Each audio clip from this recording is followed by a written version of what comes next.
Sequel number 137, Exhuming the Remains of Alexander Mackay in 1927 from Msalala Ndogo in Northern Tanganyika.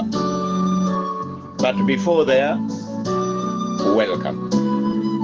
We are celebrating the Church of Uganda at 150 years of Christianity in Uganda and this sub-region. It is therefore a celebration, and we are remembering and praising God for the work and the life and the duties of this great missionary as part of our celebrations of this week. The Church Missionary Society missionaries, led by Alexander Mackay, fled in 1887 after the martyrdom of Namugongo. Alexander Mackay left on the 21st of July, 1887. The Reverend Cyril Gordon, a nephew of the late Bishop Hannington, took over the Natete mission. And he was later joined by the Reverend Robert Walker. But with time, they were also expelled, and they followed Mackay to Usambiro in Northern Tanganyika. They stayed away till Alexander Mackay died in 1890 in exile, because Mackay had stated that he had an horror of war, whether in Europe or Africa. Alexander Mackay left most of his private effects in Buganda at the Natete mission, and he established himself at Usambiro. However, this Natete mission was burnt to ashes by Kabaka Rashidi Karema, the Muslim. And so that means that most of these private effects were destroyed in the fire. Mackay established a church missionary society station on the grounds of Usambiro, which were gently sloping on a height of a respectable hill. There, he cultivated wood, he engaged in carpentry, and continued translating the St. John's Gospel into Luganda language.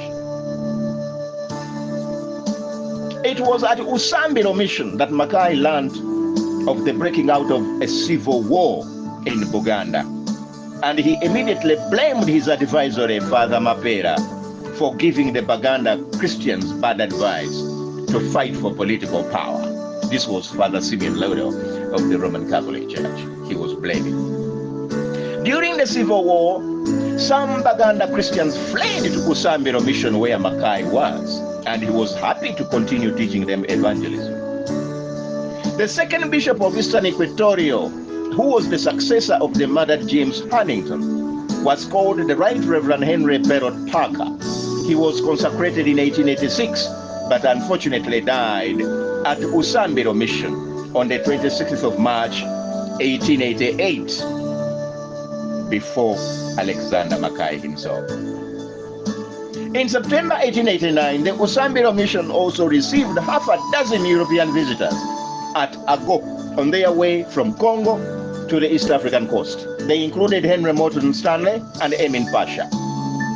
They spent close to 20 days at Usambiro mission, and they told Mackay of how they had passed in Ankole Kingdom and found Buganda Christians in exile preparing for war, and how they had agreed to share power between the Anglicans and the Roman Catholics if they succeeded in restoring Kabaka Mwanga II. The great explorer Henry Morton Stanley, remember, is the one who wrote the one who wrote for Mutesa, that letter which was published in the world media, inviting the missionaries. Now, this Morton Stanley wrote in his diary the way he found Mackay in 1889, September. And this is what he says: that he found Mackay a gentleman of small stature, with a rich brown beard and brown hair, that he had found him dressed in a white linen and grey Tyrolese hat. Of course, Henry Morton Stanley was happy to meet one of the pioneers to his advertisement for missionaries in 1875, actually not his advertisement, Motesa's advertisement. For him, he only helped to have it published in the British press. He was therefore also happy to see that the visitors had found this man on duty in East Africa. In February 1890, the Usambiro mission had yet another European visitor who was also on his way to East African coast, and his name was David Dix. As he finalized his refreshing and was ready to depart on the 4th of February 1890, he realized that he had not seen Alexander Mackay the whole of that day. He went to his quarters and found him with a severe attack of fever. He cancelled his journey and he stayed to administer treatment. But Mackay was for 4 days and nights delirious. And so on Friday the 8th of February 1890, at 11 p.m. at night, Mackay passed on in the presence of the missionary David Dix.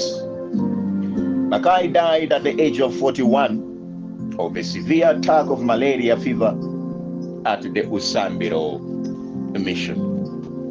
And now the first jubilee of Christianity in Uganda. In 1927, they remember this man and they decide that as part of the celebration, they exhume his remains from Usambiro and they return them to Namirembe.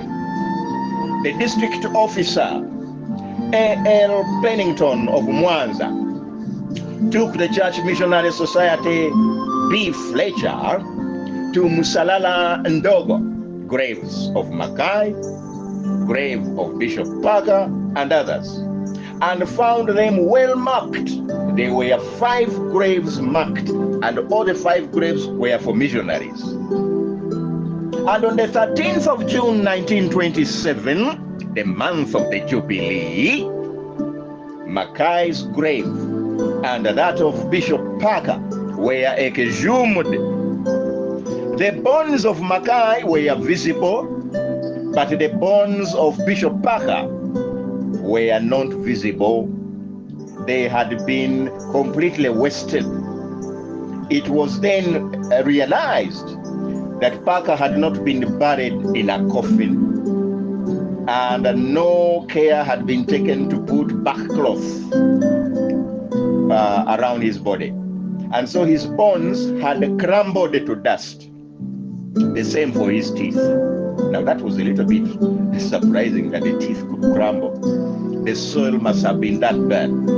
And so Parker's grave was decided, it was decided that Parker's grave be retained. So the entire soil was returned in Parker's grave because that was indeed his remains.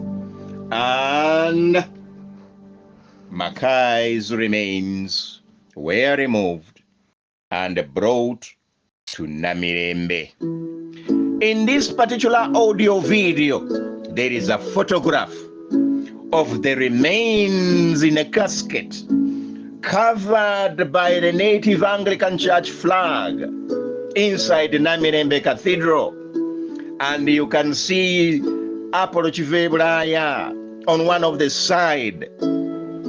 That photograph, we want to thank the Lambeth Library in Canterbury for keeping it so well. And now it is in our memoriam as we celebrate 150 years of the works and the duties of this great missionary, Alexander Mackay. May the good Lord bless us all.